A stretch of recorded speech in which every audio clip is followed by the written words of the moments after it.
What's up, ano po ko? Ayos kayong balita karon ba? Kabalo ko, nakabalo naman siguro mo. Nga si Senator Bato de la Rosa nakaikis. Wala na dira sa Senate building.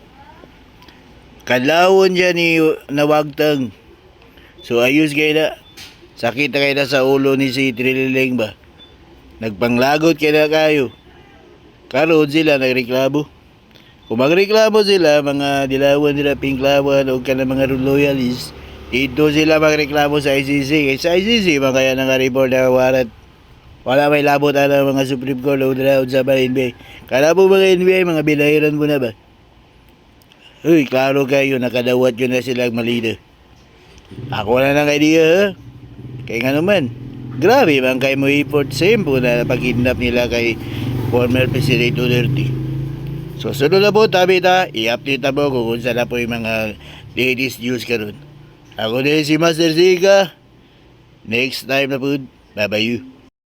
Doon sa guy.